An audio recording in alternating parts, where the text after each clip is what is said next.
Hey, do you teach yoga? Have you ever trained to lead yoga classes, to be a yoga therapist? Have you ever owned a yoga studio? Maybe even just wondered what it was like for the women and men up there in front of the room on their mats, leading you through endless Surya Namaskars, down dogs, and pranayamas galore?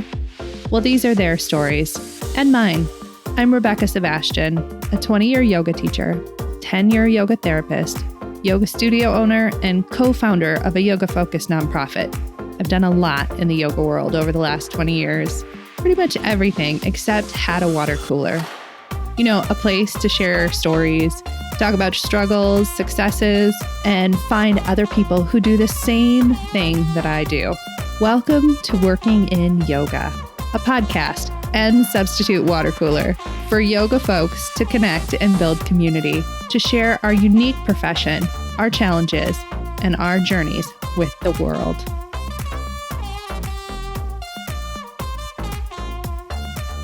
Welcome to Working in Yoga. This week, we are starting a new fall series that I'm calling Evolving Conversations. I personally really love diving into our hard conversations with experts who are sharing their journeys and ideas with all of us. I think it makes us better as a whole.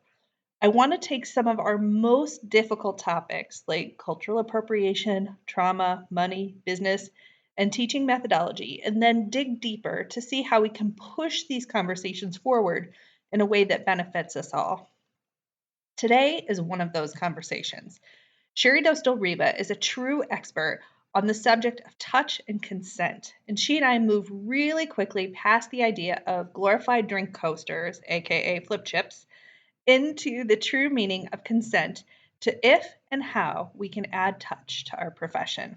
Cheri talks about the benefits of touch, which are important for us to remember, and I'm talking to myself as much as you all here, but also adds in what context touch is appropriate or not. I know you're going to want to listen. Before we get into this conversation, though, please remember to go ahead and hit the follow or subscribe button wherever you're listening to this podcast. I love it, the algorithm loves it, and it is by far the best way to support my work here on this podcast. If you're curious about all the things that I am talking about in the yoga space, you need to go ahead and get on my newsletter right away. I'm typically emailing you only once a week unless I have a big program launch, and I tell you about the other things that you can read, listen to, or take note of in this wild and wonderful industry of ours. The link to my newsletter is in the show notes.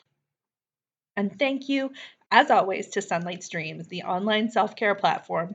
This week on the blog, we are talking about the difference between discomfort and suffering and how knowing the difference contributes to our own self-care. Grab the blog at www.thesunlightexperience.com/blog. Now, here is my conversation with Cheri Dostal Ryba. Welcome, friends, to Working in Yoga. Okay, so this week I have a repeat guest, Cheri Dostal Ryba, and Cheri is here discussing all things consent with me because there's nobody better to do it than Cheri. So, Cheri, will you tell everybody who you are and what you do? What an intro. Thank you, Miss Rebecca. So who am I? I am a woman. I am a mother. I'm a certified yoga therapist. I'm an author of a book that came out last year, Pelvic Yoga Therapy for the Whole Woman, a professional guide. And yeah, there's a lot of intersections between pelvic floor health, sexual health, and embodied consent, informed consent. And that starts as, or maybe the foundational thing that will change the yoga landscape or the harm landscape, as we were talking yesterday, is that instinctual embodied knowing and the capacity to respond in real time according to what your body is telling you. So we'll get into that, of course, while we talk today. But so I was co-director and lead faculty of a yoga therapy training program for about 7 years, and had been mentoring teachers, yoga, Pilates, fitness, movement teachers of different sorts for many years before that. recently departed from that role, but this is one of my bandwagons. This is one of my missions to continue alongside the pelvic floor health is shifting our broader human societal collective understanding of embodiment and consent, regulation and relationship, all of the above. And this particular topic, I have a course that I've taught, I counted while I was eating lunch today, that I've taught it around 9 times in different trainings and capacities. And in the past, it's been a 10 or 12 hour program specifically for teachers, having these conversations about where have we gotten it wrong? What are we doing currently? And what are the advantages and disadvantages of those practices? What's your personal relationship to proximity and touch? How does that then play out in a yoga studio or yoga classroom or private session? And it's a ripe conversation. And I feel like the last several years that we're finally feeling more collective readiness to actually have the conversations. So my bandwagon is not to say that everyone needs touch, therefore we touch everyone, right? Like that's a huge red flag for me when I run my training, when I have teachers say, oh, well, our studio policy is to touch everyone that comes through the door. Or my personal goal as a teacher is to make sure I have a touch point with every student, every class. That again is a red flag, and we'll talk through why. So my bandwagon isn't like one side of the spectrum that touch is great, we need it, so let's all do it, or there's been such harm, such abuse, so it's completely hands off now. And we've seen that pendulum swing in recent years, through everything from the pandemic, the Me Too movement, different allegations and lawsuits and accusations that have been brought forward with senior teachers and many different lineages, not just yoga, but spiritual communities, Buddhist communities, all sorts, religious institutions. Like this is pervasive in our culture. And so my hope, which crystallized for me very much so at the beginning of the pandemic, like March 2020, I was sitting, Megs was about 6 months old, sitting in the rocking chair, nursing her, like totally touched out, new mom, right? Yes. But longtime yoga and movement lover and teacher. And I remember telling my husband, like, holy shit, like the world is screeching to a halt. Like there's no toilet paper in Orange County, flights are grounded around the world. Like we've never seen anything like this happen in our lifetime. And how on earth are we going to find our way back to each other after this? Yeah. And I think we're still reckoning with that in like so many ways. But specific to touch, that's why we're here today, is figuring out how to be close to each other, how to trust each other, how to engage with each other after such a huge event or many events. Yeah, I've been thinking a lot about like we as the new generation of yoga teachers, like what is this post 2020 yoga teacher, yoga professional like? What do they do? What conversations are we having? And I feel like all things that are hard, 2020 COVID gave us a lot of gifts and a lot of challenges. And so I want to talk about consent pre-COVID, like what we were talking about then, because pretty much it was like flip chips, right? Like it was glorified drink coasters that we were going to slide to everybody in the classroom. That you use that analogy. Drink coasters. They have some limitations. They do. And yet I applaud our efforts, right? I applaud our creativity and our efforts to try to figure out workable solutions. So what were you seeing then? Like, what do you think we were doing right? And what were we kind of missing in the conversation?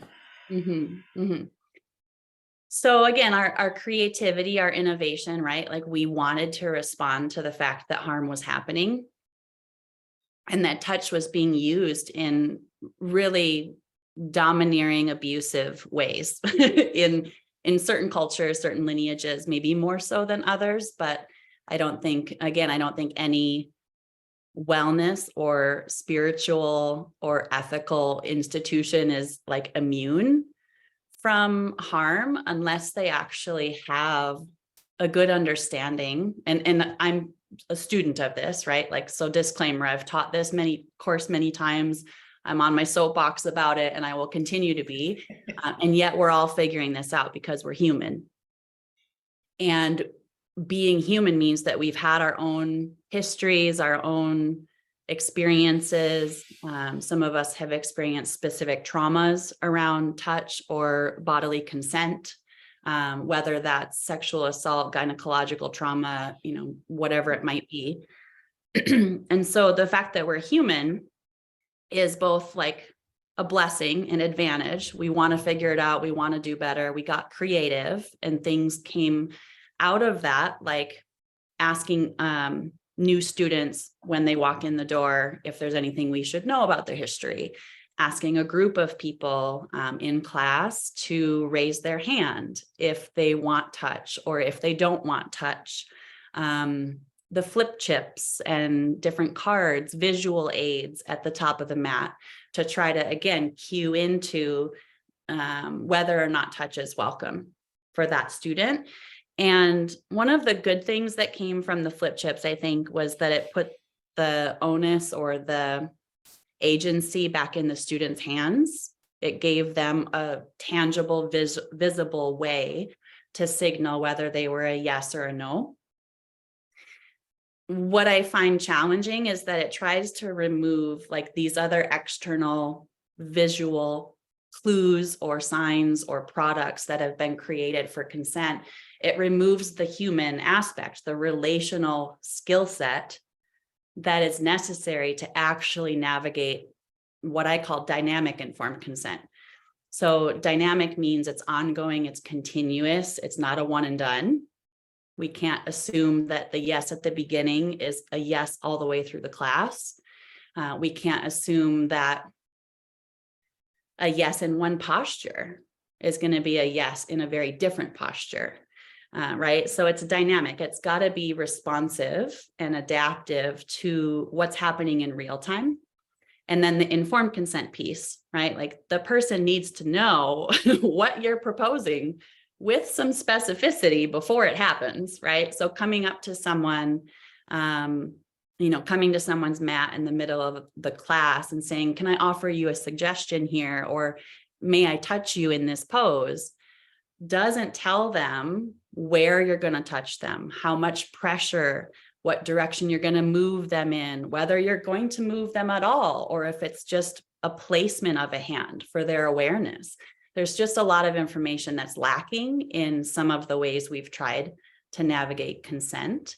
And like, again, my soapbox and hope is that we have more conversations, we have more trainings, we have more real-time in the flesh experiences as yoga teachers, where we're working out the nonverbal aspects of consent and being able to track or attune to what's going on in our own system in real time, as well as what's the transmission between me and the student. So my approach is saying this has to be dynamic. It has to be informed. Ideally, it's enthusiastic as well, right? It's like a totally on board, like, yes, this is going to happen versus like, do whatever you want with me. Yes, or same like, rules as sex, enthusiastic consent. Exactly. We're talking in the same realm as sexual activity for sure. P.S. No sex with your yoga students. Ever. Doesn't need to be said, but we're going to say it.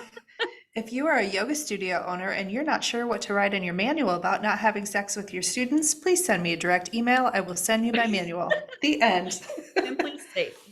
Yes. Sexual contact not allowed between teacher and student, right? That's a power dynamic, right? So talking about some of the limitations of these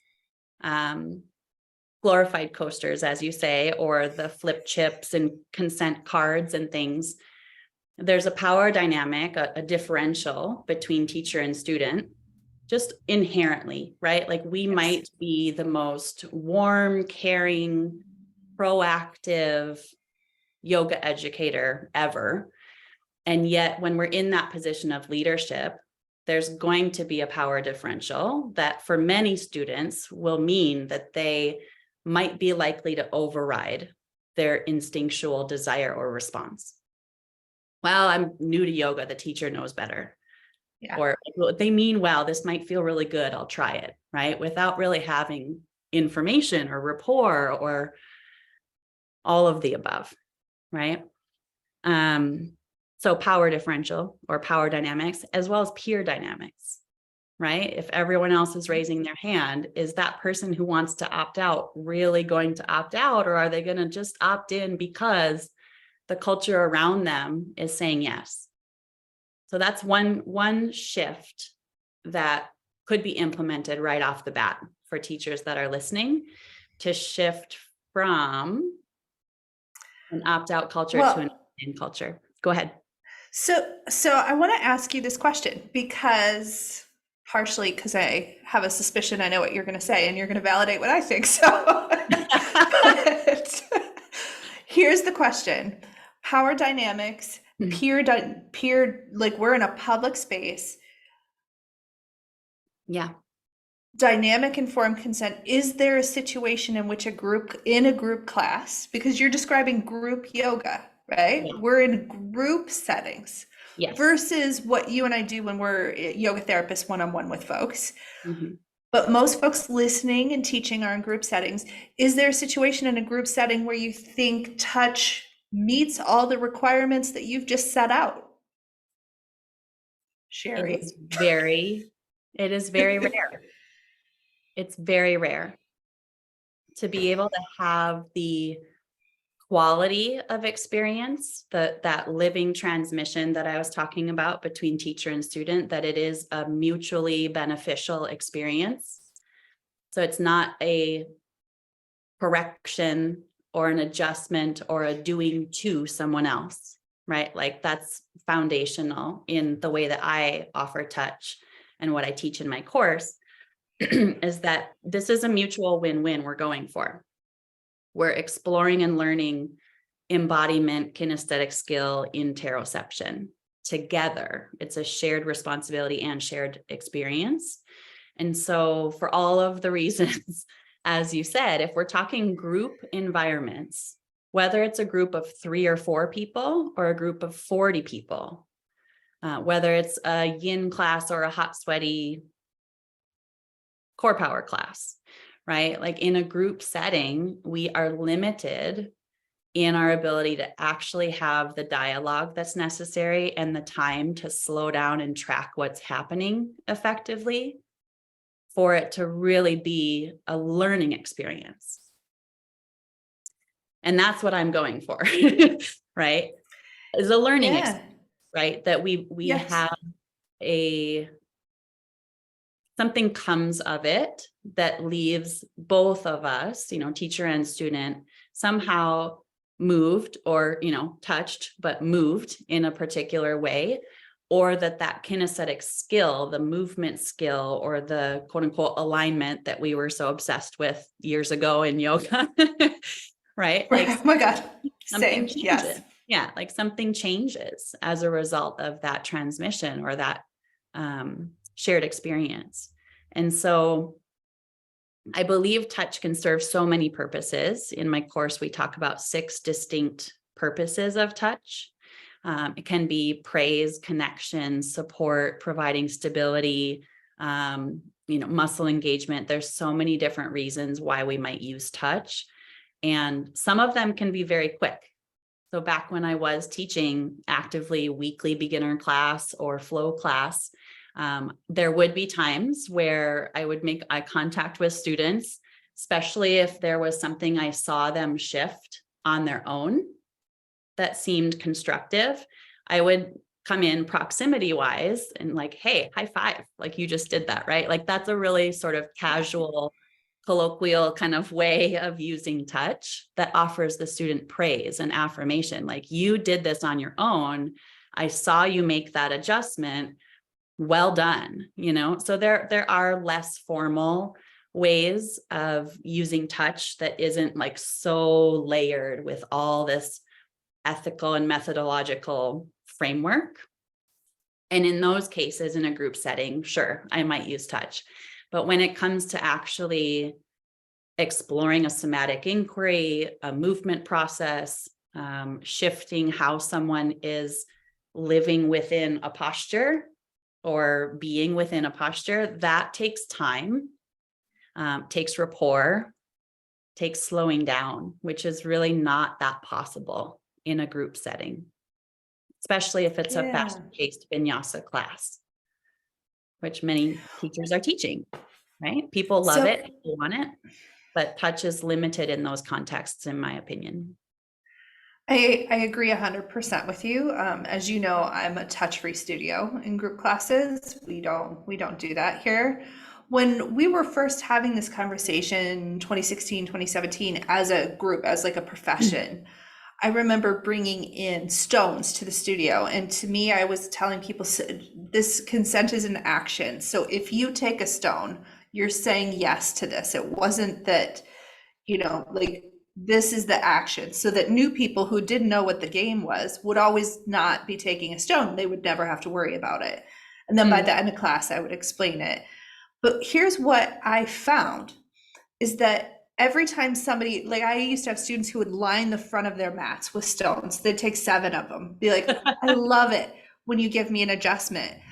And then I would dig a little bit deeper, which is the conversation I want to have here. Let's dig a little bit deeper. I'd say, oh my gosh, what do you love about having an assist? And the answer 9 times out of 10 was, well, I want to make sure I know how I'm doing it right. And I was like, well, damn, what about my teaching made you feel like you were doing it wrong? And so I realized this sort of methodology, this reliance we have on assists, maybe is sending different messages than what we think is happening in a group dynamic, and so I'm curious your thoughts on that. Yeah, it's a common question that we get as yoga teachers. Am I doing this right? What should I be feeling in this pose? Yeah. My verbal response back to that, while I've never had stones across the mat or, use that particular method, my verbal response is, well, can you tell me what you are feeling? Right. So again, it's an internal inquiry, and they're doing their best to focus their attention on their body, in their body. So focusing the mind, which is again, like, a big part of yoga. So focused attention, and then accurate embodied perception. Like, can they actually find or locate the sensation that they're feeling from that sort of nonverbal sensory accessing of sensation? Step 2. And then step 3, can they articulate that? Do they have words to describe what's going on in their body? And that, man, like, that's what I've been teaching for 20 years, right? Like, there's a lot of other like tangents, right? But that like essence of embodiment or kinesthetic skill, or what we call interoception, over and over and over again, that's one of my primary goals in teaching movement or teaching yoga asana, is that person is getting more equipped and more attuned to their own experience. And then from that comes all the options, all the choices, all the curiosity to then move differently or change course when they feel like they need to. So yeah, this obsession, I mean, I think it's very human and maybe very common anytime we do something new, that we want to get it right. And there might be higher allegiances in there. That term, that phrase, higher allegiances, comes from one of my main teachers, Donna Fari. So higher allegiances could be making sure they do it right in order to please the teacher, making sure they do it right so they can practice at home, making sure they do it right according to what the posture looks like, the aesthetic versus the felt experience of the asana. So A higher allegiance would be anything that that person, the student or practitioner of yoga, would potentially say, that higher allegiance, I might override my instincts. I might choose something that doesn't feel coherent, congruent with my lived experience because I have this allegiance outside myself, on the teacher, on the lineage, on the aesthetics, on the wanting to be perfect, whatever it is. So yeah, there's a lot that comes into play when you have, you know, someone in triangle pose. You're bringing that whole person into the pose, and that comes with all their perceptions, all their history, all their preferences. Yeah, all of the above. It's always the whole person. I love how you put that idea of higher allegiances, because there are so many factors at play for the humans in our room. I mean, I often see, and I've talked about this before, like I see like perfectionism sliding its way in there so clearly. And I just, every time I want to be like, hey, you're great. You're just great. How you came today is great. Hopefully when you leave, you'll be not only great, but maybe a little bit more relaxed. Like you're great. You don't need to be more perfect for me. And sometimes I feel like we inadvertently are sending those messages. And when we couple that message in class with the message on Instagram, with the message of like, you know, that person who in the world is trying to have sort of the perfect look or the perfect clothes or the perfect whatever, like we're sliding right into that model of, don't worry, I'll fix you. Yeah. When yoga is, you don't need to be fixed. You need to uncover all the stuff that made you forget how perfect you already are. Yeah. Inherent, innate wholeness, goodness. Yeah. In every one of us. Perfect as we are. Yeah. Yeah. I mean, that being said, like there are some funky things that can happen in alignment or it's true. It's true. Practice, or, you know, someone's holding their breath and they don't even know they are, or, you know, whatever it is. There are ways that we can assist our students. But I think that what I feel like what you and I are aligned in is this desire to create a new paradigm of why we use touch and when we use touch and how we use touch. That it's not coming from, I will assist you because I know better, or let me adjust you because you can't do it on your own, or somehow what you're doing is faulty. It's again, let's see what happens. Let's have an experience together. And then you tell me whether it was useful. And if there's been a change, again, can you articulate what that change was? And is it reliable? Can you then find it on your own without relying on me as the external authority?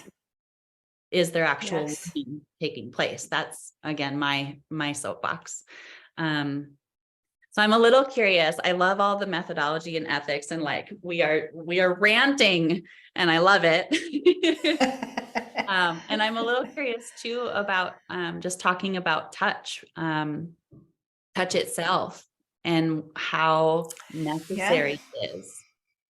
Because again, I think we're missing the mark, like majorly missing the mark, if we just say, let's prevent harm, so therefore we're never going to come into close contact or proximity or use touch again in our yoga spaces. So I was digging into some of my resources this morning and found this little nugget that I want to share. Two nuggets, actually. One is that touch is our very first sense to develop. It is the mother of all other senses. So in utero, when we are a tiny little embryo, just a collection of cells, when we're an inch from crown to rump, like a 1-inch human in womb, less than 6 weeks in utero, we respond to touch. So if that upper lip or nose is stroked a little bit, that baby knows how to respond. They'll turn away or they'll react to their sense of touch way before they can hear, way before they can see, taste, smell, all of the other senses. So touch comes first. And we know from mother baby research or early developmental research that we need touch for so many developmental processes, our physical health, our physiological, neurological development, our emotional, psychological well-being. That is our primary way of making sense about the world when we start to relate to our caregivers or our parents, and gravity, when we start to move on the floor and figure out our body. Touch is wired into all those developmental processes. The other nugget that I just found so interesting, especially the more that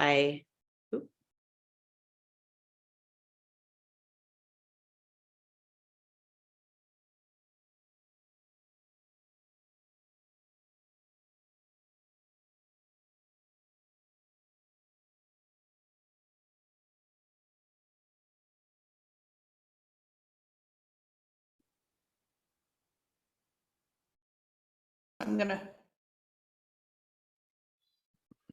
So the second nugget that I love about our sense of touch, especially the more I geek out on the nervous system and regulation and polyvagal theory and all of that, is entwined with this course on consent and touch that I teach.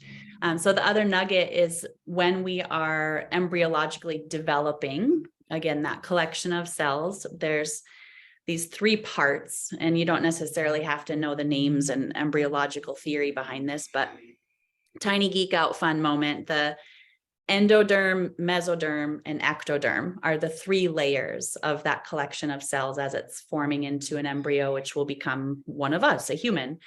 And our skin and our central nervous system both come from the ectoderm, that outermost third layer of cells or tissue.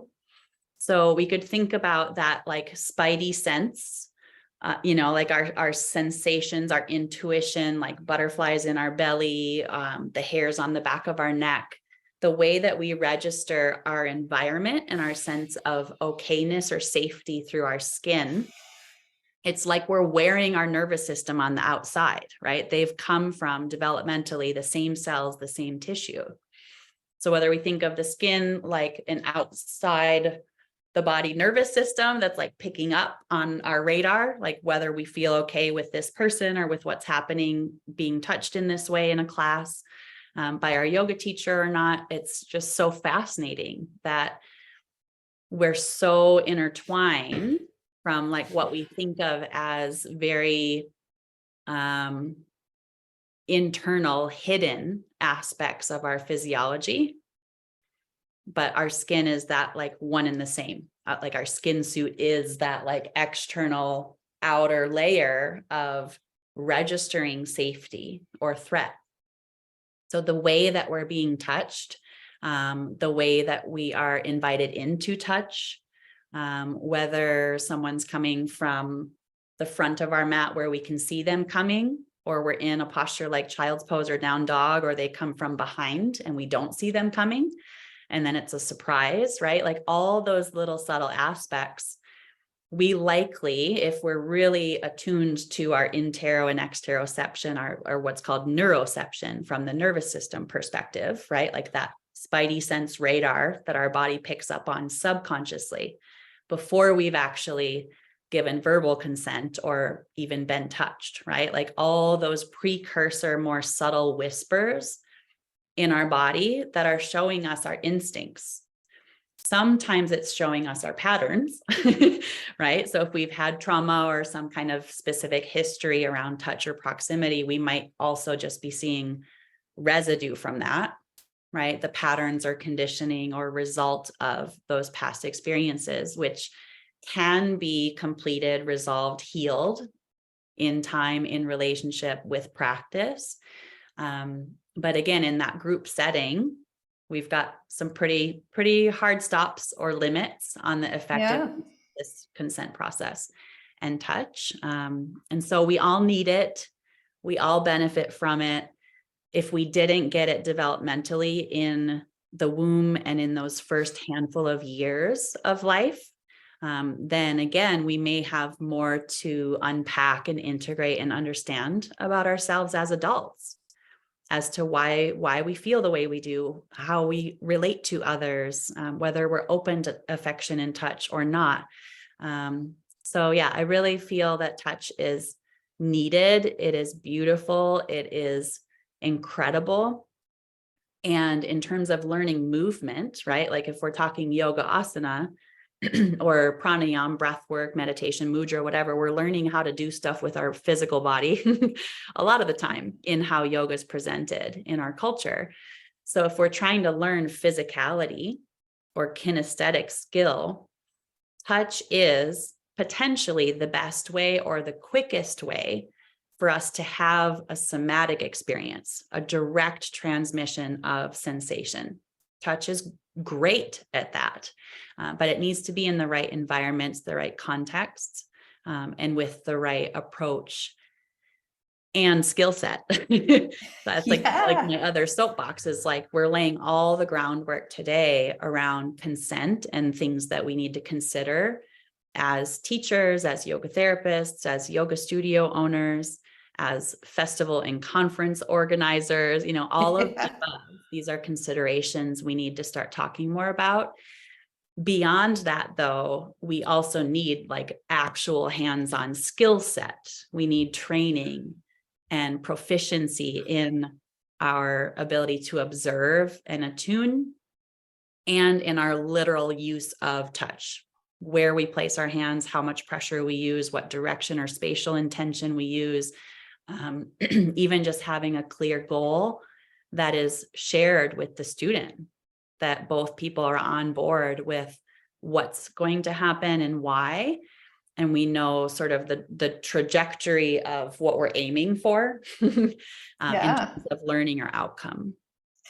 I think that you've really brought up a great point. So when I trained in the very, very early 2000s, and I was an Iyengar trained teacher, right? So Iyengar is a heavy assist method. We're all up in people's businesses. You were just thrown out there. Like I remember being in teacher training and like 2 days in, they were like, okay, so you're going to adjust somebody in Trikonasana. And I was just like, are you sure? Like me? Right.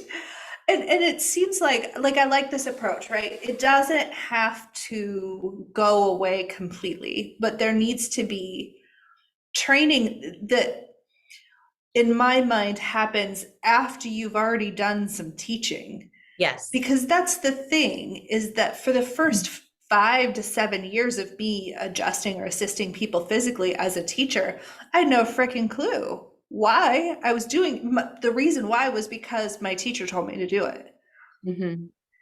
And I did not have the language or the skill set to even explain to somebody what the point was, other than, oh, your hip isn't stacked prettily on top of the other hip and your shoulders should look more like the picture in the book.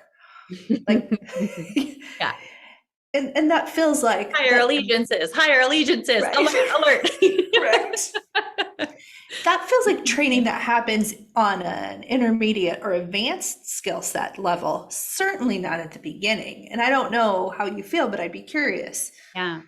Well, and it's been interesting, to reflect on how I've come to be in the roles that I've been in, specifically with this most recent 7 years, as a co-director, lead faculty of an accredited IAYT program, that's like the top certification for yoga professionals. So when I look at like sort of where my place is, or what feels like more so my dharma, my purpose, my sort of positioning in like this broader world of like, what is yoga and how do we teach it? I've actually never taught in a 200-hour program. I've always taught 500 hours or CIYT level. And I very much believe that what we all know, that the market is saturated, right? Like there's a lot of people trained at that entry level 200-hour certificate. And so I've really landed on where my joy is and where my skill set maybe is best served, although I'm not opposed to teaching in 200-hour programs. It feels like my skill set, passion, interest, purpose is best served, not in churning out more yoga teachers. My interest is, let's get better yoga teachers. Let's improve our professionalism. Let's advance our skill set. Let's have more of these nuanced conversations that, hey, if we want to change culture, consent needs to be taught day one, right? And even before someone signs up for a 200-hour entry-level training, it needs to be, I think, talked about in every studio culture, every movement culture, somatics, movement, CrossFit, personal training, any of these movement modalities or disciplines that potentially come into proximity and touch. We need to be talking about consent and all of the different advantages and disadvantages that, we're starting to talk about here. So yes, culture change needs to happen at every level and from day one. But I agree that with the current Yoga Alliance standards as they are and have been, we're not really going to see that shift like systemically just yet, I don't think. As much as I would like it to, right? Like I would like higher standards for anatomy. I would like higher standards for informed consent and ethics. I'd like hands-on training to be included in the competencies for yoga teachers. But again, does that land in a 200-hour or more so in 300, 500, 850, 1,000-hour programs where people, like you said, have already established themselves in their own embodied self, not for the goal of perfection, right? But that we've practiced enough, we've experimented enough in our own body, and then also had some teaching chops to then be able to start to use touch more effectively, because we've been around the block a handful of times, or, months or years worth of teaching experience to then be able to, be more effective and skillful in how we're approaching students, how we're dialoguing with them, and the hands-on touch aspect. So I think that one of the things I like about this is this idea that consent is a different conversation than hands-on touch, because consent to me covers so many things, but it's all been messy and stirred in together, right? Like when we talk about consent, we were only talking about assists. And you and I talked yesterday before we recorded this, and my example is always like, I also didn't consent to your lecture on the environment. Like, I know that recycling is good. Like you could consent in words, consent in all these other aspects of what happens in our spaces. That's a different conversation and skill set than coming into hands-on assists. That's a whole other thing. That is, like you said, landing in my mind in like a 300, 500, 850 sort of training level. Like, until you're there, keep your hands to yourself, maybe. Yeah, I agree with that. I think that there's enough to figure out as a newbie teacher, right? As a green teacher teaching your first class, first dozens of classes, there's plenty to integrate and embody in terms of how you show up, how you prepare yourself before you walk in the door, as well as then how you present yourself in real time, your use of language and cues. And that's a segment of my course. Thank you for reminding me from yesterday that we talked about is the non-touch toolkit. So what else can we do besides just putting our hands on someone? And there's typically, several steps before I would use touch, where I'm actively observing and tracking someone. In the instance of assisting Donna Fari, where there's 50, 60, 70 people in the room, I'm on the periphery those first few days of a 5 or 7 day intensive. And it's not until I see a pattern that's clear that then I see, are they aware of that pattern? Is it conscious or unconscious?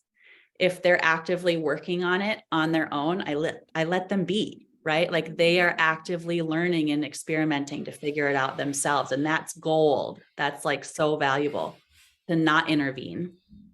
But when I see something that is a pattern that feels unconscious, that may have some kind of risk that's posed to that student, then I'll go ahead and intervene. But it's usually dialogue first, right? It's dialogue and verbal first. Maybe it's a suggestion or the use of a prop. I again step back and see, are they experimenting actively and working this out on their own? And again, like, okay, maybe if I intervene again, it's because they do actually, quote unquote, need potentially support or touch, or some more active engagement with an experienced teacher. And that's okay, right? That's our job. I love teaching. And in that environment, and what I've seen demonstrated by Donna over the years is a very active use of touch in many instances. Of course, consent is baked into that as well, but much more hands-on than some of my other trainings where it was pretty hands-off. Like you said, if it ain't broke, don't fix it, especially if they're beginners. Let them work it out. Let them believe they're doing well. Let them trust the benefits that they walk out of class with, and then they'll come back. Right. And when they come back, as we know, when we practice consistently over time, like the Yoga Sutras say, things happen.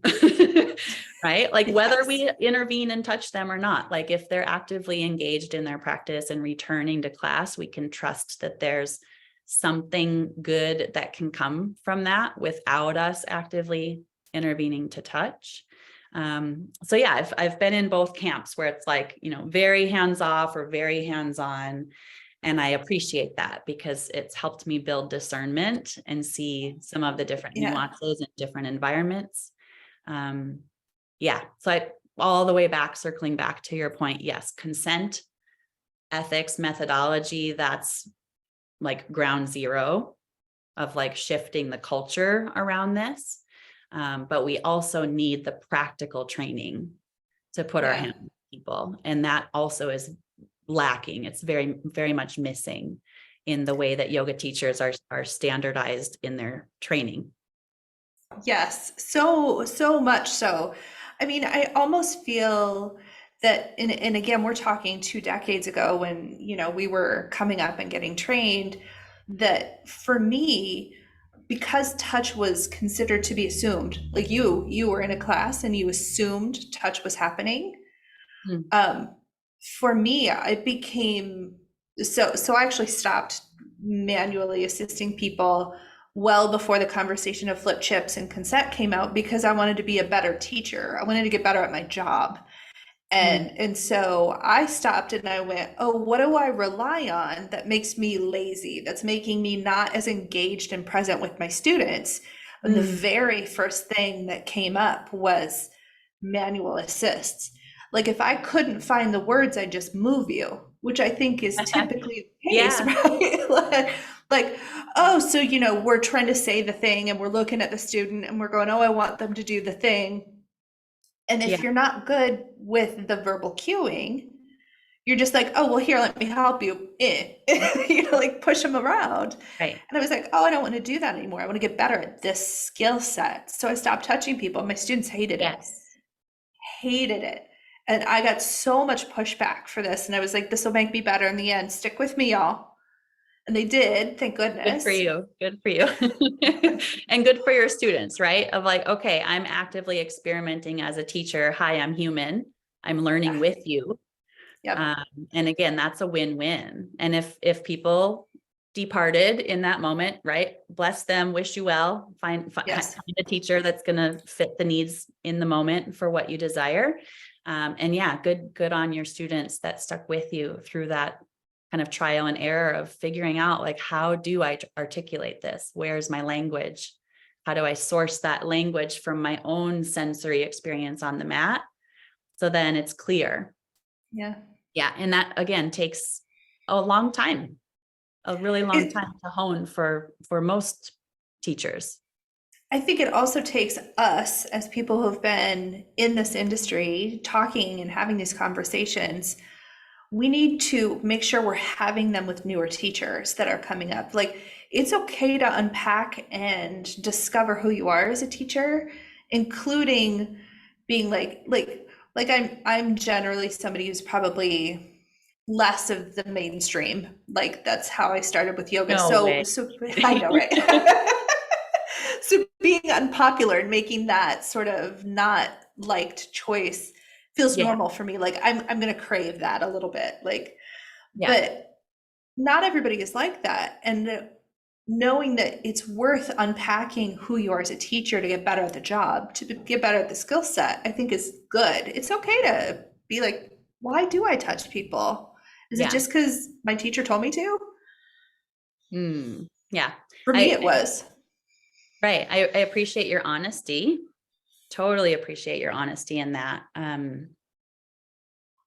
Yeah, I'm just reflecting back on how I got started in yoga, and I don't need to go on the whole, step-by-step chronological story of it, but I've always, now having had the experiences I've had this past year with different familial ruptures and trauma and different revelations kind of playing out in my own system, it makes a little bit more sense. But back when I started yoga, I worked privately with a local teacher who I respected very much. She recommended I work with Donna, and I really never looked back. I never looked for other possibilities or local trainings or studio culture-based trainings, which I think is so pervasive and common now. Like, every studio has a program almost, because it's a revenue producing product or service. So I don't know. I've always had like a pretty high BS meter for like guru lineage or hierarchical culture. And that's one of the things I've appreciated with Donna's history with Yoga Journal and calling out some of these ethical concerns, decades ago when she was a younger teacher, and now she's a senior teacher. And we're still, unfortunately, having some of those same conversations, and it's much more visible perhaps with social media and the way that, we use the internet now. Like, we know everything that happens in the world somewhat instantaneously, and everyone has a platform. And so there's advantages and disadvantages of that. But if it is finally revealing long-standing patterns of dominance and harm, I'm okay with that, as uncomfortable as it is. We need to reckon with that. We need to see it. And then we need to do better. Right. Yeah. And this is one of the ways that I'm committed to the work that we do, up leveling the quality of the experience, the quality of the exchange, and that everybody gets to be transformed and nurtured and nourished by their practice, instead of it being just another rinse repeat of the dominant culture that we're, attempting to change pretty dramatically in many ways. Yeah. Okay, so for our final point, what is step one for those who are listening out there? What is where do we start in sort of unraveling, or unpacking is the common term, this idea of what consent is for you as a teacher? Let's just go solo and then ignore the studio owners, send them to me, we'll talk. So your question is, what is step one for the individual yoga teacher? Yeah, to unpack consent in your classes. Mm-hmm. I would even start before in your classes and come back to that personal mission of agency, interoception, embodied instincts, and the capacity to respond, right? So I think you and I, for whatever reason, have that rebellious streak where we want to ask questions, we want to consider other viewpoints and kind of challenge or push back sometimes against what we see happening. And I think because we want to belong, we want to fit in, we want to feel good, it can be really easy to go along with what's offered or go along with what's dominant. And so as we were talking yesterday, those of us that teach, maybe those of us, especially that are women, socialized as women. I have 2 young daughters, and I just had a conversation snuggling on the couch this morning with Fern. She's my 6-year-old, about, basically these details around, like, does this feel right in your body, or what did you feel in your body? And what do you want to do differently next time? Or how did that make you feel? How did you respond? Right. So personal embodiment is so huge. And again, we don't have to be perfectly balanced, perfectly regulated, never off kilter, right? We're going to fluctuate because we're human. We are prakriti, but our personal practice is so tremendously important. And so finding ways to resource and understand and regulate ourselves as reliably as possible before we go teach, especially before we touch people. So personal practice, amen, hallelujah, ongoing forever and ever until we die. Yes. And then in the classroom, again, in general, for group settings, I would strongly encourage folks to consider some of the limits on their ability to truly get informed consent in a group setting, and maybe set some boundaries within themselves about what they will engage with, how they'll engage in a group setting. And then if they teach privately, right, that's like a different container. That's a different context. Yes. Where more can play out in terms of touch. Yeah. Maybe my last one in the teaching context would be like the high five reference earlier.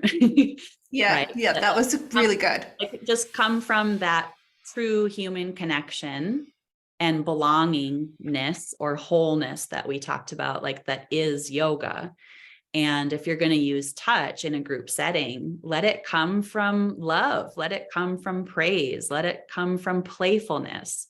And those ways of engaging with students are highly co-regulating, right? Like they're massively helpful Yes. for our nervous system, our sense of safety and belonging. It's only going to build rapport with your community. That then if there's, some kind of road in to proximity or touch, like you've got a relationship versus someone who just walked in the door for the first class, or maybe they've been in your class for 6 months, but they've kept pretty anonymous in the back corner to themselves. They haven't chosen to engage with you much, right? So like understanding all those other subtle dynamics of the relationship, build rapport first, use touch in more like socially acceptable, more widely acceptable, casual person-to-person ways to build praise, belonging, connection maybe first, and drop the paradigm of I'll do this for you or I'll do this to you. Just like stop it. Stop it. Leave it at the door. Like that's not what I want to see continue in yoga spaces. Yeah. You just made me think of, and I'm going to have you tell everybody how to find you in a minute, but you did make me think of this idea that imagine being in a grocery store and putting your hands on people the way that we do in a yoga class. Like, I mean, could you imagine just going up to somebody by the bananas, being like, hold up, I'm going to put my foot on your thigh. It's fine. I'm just trying to increase the angle between your hip. Like for 1 week, only touch people in ways that you could touch them at the grocery store without being weird. What if that happened? That's kind of a fun experiment. I'm thinking now if I've had any like random episodes of touch in a grocery store. I totally have. I have five people in a grocery store for sure. High fives or like maybe a touch on the shoulder, like, oh, excuse me, I'm going to reach around you for this produce or whatever, moments like that maybe. Yeah. So tell everybody where to find you. I'm gonna play with this at the grocery store and just see what comes of it. The only example that came to me is when I've been pregnant, right? Like this weird cultural assumption that you can like touch pregnant ladies' bodies. Stop so it. weird. Okay. Don't do it. So don't do it. Where people can find me is very soon on a brand new website. Woo! Woo! It's coming finally. So my website is cheridostal.com. My email is dostalcheri@gmail.com. I'm on Instagram way more than Facebook. So if you Facebook message me, it might sit there for months. Reach out by email or Instagram instead. And the best way to stay in touch, especially with the soon to be APD course, Approved Professional Development course. So consent, touch, ethics is going to be submitted this week as an IAYT APD course. So to stay in touch for that, the best way would be to join my email list. So that way you're getting current updates on events and trainings and offerings. Thank you so much for joining me for this conversation. As always, you're the best. You're the best. Thank you for having me back. I appreciate it. Thank you so much, Cheri, for this conversation. I love talking with you so much, honestly, just in general, and I learned so much from us talking about consent and touch on the podcast. Here are my key takeaways. Consent is dynamic, ongoing, and informed. That means that it's not the same thing every time for every person, and it is something that can change and should be rechecked over and over again, even within the same class, and that both the teacher and the student need to know exactly what is being consented to every single time. Next, don't have sex with your students. This shouldn't need to be said, but I'm going to reiterate it because it is an important point. Next, power dynamics in the yoga studio room matter. The power dynamic of teacher and students with each other all have an impact on how people answer when we ask for consent. It is okay to unpack and discover your own voice as a teacher in order to be better at the job. Ask yourself why you do what you do in class, why you say the words you say, and does it serve you and your students, or are you doing it just because you were told to do it by somebody else? The subject of consent needs to be moved into the realm of our words too. Do your students also consent to being lectured about whatever social justice or environmental cause you are passionate about at the moment? While those things are important, especially to us as yoga practitioners, but consider how and why we say what we say in a class, and if that is really what your students signed up for when they came into the room. And finally, make sure that you are regulated before you come to class, and especially before you touch people. Thank you so much for listening today. I am so grateful that you are here. And as always, thank you to Sunlight Streams, our podcast sponsor. And they are here to remind you to care for yourself with the same degree that you are caring for everyone else. I will catch you around the water cooler next time.